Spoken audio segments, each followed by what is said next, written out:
Well, hello everybody, welcome back to the home build. Today we're going to talk about underfloor plumbing. So the plumbers got through with their portion of the work. You can see where this is the line that comes into the house. It's a 1-inch PEX pipe. Here's our fittings. That type of fitting expands and then goes over top this plastic portion, crimps down, creates a really good fitting. And the diameter of this is the same as the inside diameter of that, so there's very little possible loss due to friction. So they carry that 1-inch pipe, which I'm very happy with, all the way towards the where the water heater is. That's the first portion. Ooh, shouldn't walk on those. Right here to a T, and then from this T, so we got cold water going across up to where our hot water heater is going to be out here in the garage. So, and then it would be hot water coming back down. You can see that it's got different colors. We got a blue. Hopefully you can see that blue, red. Okay, red's going to be for hot, blue for cold, and then that cold water carries throughout to all the other fixtures in the house. Okay, they don't have to have a red PEX pipe and a blue PEX pipe here for in Lane County for residential. So, but either way, they still have blue for language and red going across. So this over here is 2 vanities. We have a toilet. Over there we have a shower, and that's going to be the master suite bathroom. Okay, and we'll show a little bit of that coming across. We have 3/4 line, so that 1-inch turned into 3/4.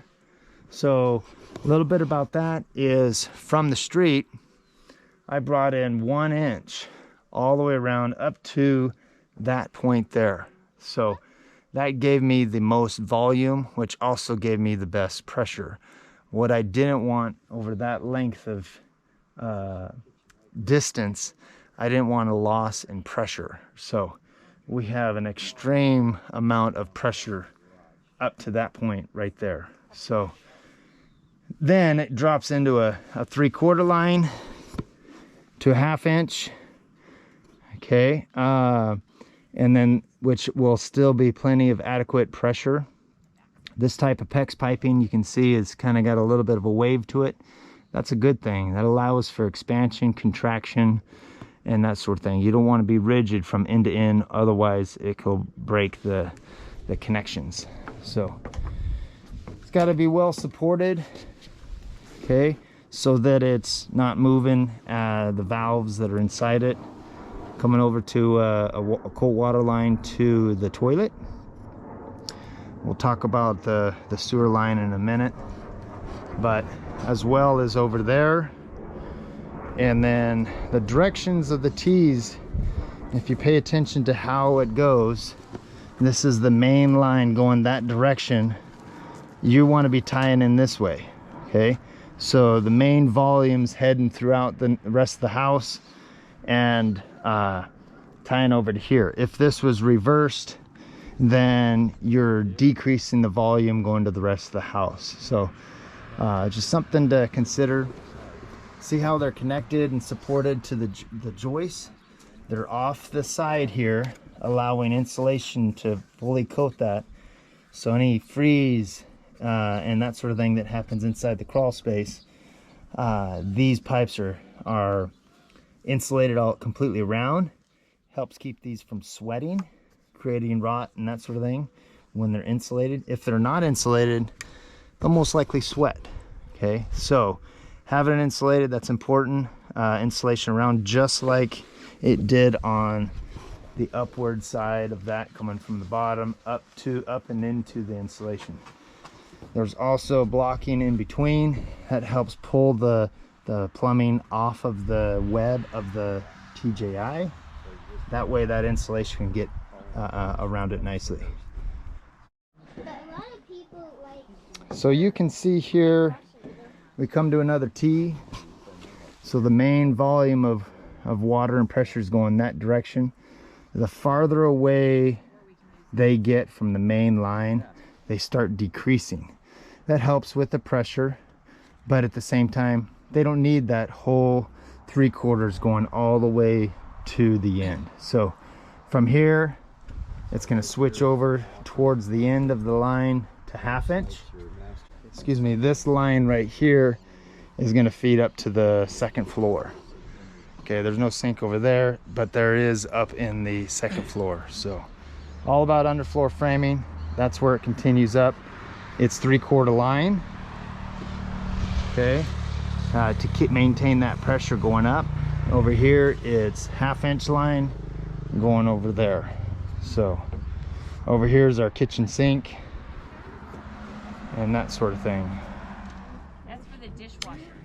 So right here would be this line. From what I can understand is that is our refrigerator and also our dishwasher. So they got to have water as well. So that's what that is. This is for our washing machine. That over there is for our future sink. All right, now let's talk about the sewer, the underground, the waste and that sort of thing. So for a 2,700 square foot house, 2.5 bath house, they actually go by bedrooms. We have a 4-bedroom house that determines what size of pipe we have, but all we needed is a 3-inch sewer pipe. On the outside of the house, it ties into 4-inch and carries on out to our septic system. But underneath here, you have to have between 1/8 of an inch to 1/4 of an inch per foot of slope. So it also has to be strapped and supported every 4 feet. So you can see here, this type of strapping, it's all hanging off of the TJIs. So they call that plumber's tape. So it's got a little transition here because it's got to go vertical. So there's a short distance that you can go with the steeper slope. Okay, but the main run has to have that 1/8 inch to 1/4 inch per foot of slope. So from here, the first stop that it comes to with its Y right there is for a toilet. Toilets and every fixture also have to have vents. So this part right here is a 1.5 inch vent, a 3-inch waste vent or waste for the toilet. That's the minimum, is 3-inch. Okay, they can also carry that same line over to the sink. From there, it continues over. That 1/8 inch per foot has adequate strapping to support it. So here's another style right here. Several different styles that are all have several depths that they can go to. So pretty much any depth to support it. So here's another Y on its side. So that Y came over to this sink. You can see we got a vent going straight up, and then we're gonna eventually have a P-trap going up to a sink right here for this. That P-trap keeps the gases and that sort of thing from filling up your house. The vent allows water it doesn't siphon out that P-trap. So as water comes down, goes through the P-trap, if there's no vent, it's got to suck in air as fluids continue out. So that vent, it's critical, it's important. Of course, it's code as well. So from there, that back to the Y, that 3-inch line continues around to a 90, maintaining that slope. That's why part of the reason for this distance. Hey, there's my plumber. Hi. Going around, you can see it has its plumber's tape every 4 feet or less. Here, that type of anchor keeps it from bouncing up and down. This only supports it, doesn't keep it from bouncing up as fluids and that sort of thing are rocketing through. So here's another a 3-inch Y on its side, allows for this to split. One section's gonna go over to a toilet. Okay, we'll follow that one around over here. Another Y on its side, looks like another 45. And then separating like this. So this section here, we got our toilet gonna go over here, and that will eventually have a vent as well that they haven't put in yet. And then, which that would probably take care of itself up in the wall. And then we got the same thing, we'll have a vent with a sink coming out above the wall and a vent going straight up. Okay, so this would be the sink. That over there is the toilet. Be real careful, son. All right. Back to that Y. We have a 2-inch PVC pipe, drain, waste, and vent pipe going around for a future utility sink, and as well as for our washing machine. Okay, 2-inch, and that'll go up into the wall for a drain. If I take you back to where the 3-inch separates, it stays 3-inch. That 3-inch pipe is going to go up to the 2nd floor. So up on the 2nd floor, I have another bathroom, another full bath, where that is going to separate up on the 2nd floor for the 2 sinks that are up there, the shower, and the toilet. So that's where those lines are heading towards. Over here, we got the waste, the venting for the island. So we're gonna have a sink in the island. It's a 2-inch vent or waste line, and then there's a special type of vent that's gonna have inside or underneath the cabinet, underneath the sink. So it's a special type of vent for that. Okay, which we'll show later. And that's about it. We got the waste, got the line.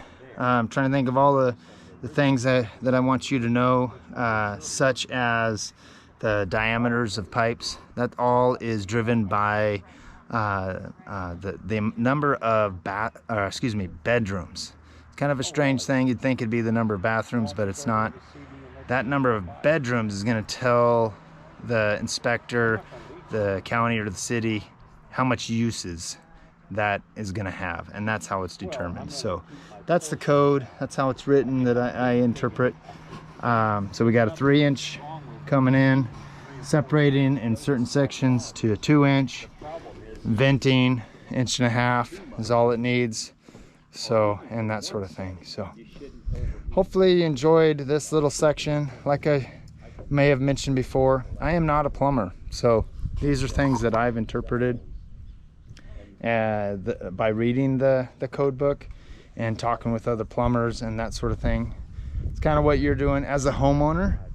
I could do all this stuff, okay, because it's my house. That's how in Oregon and Lane County the homeowner's able to do that sort of thing. As long as you're having pulling a permit, getting an inspector. I like inspectors just for that reason.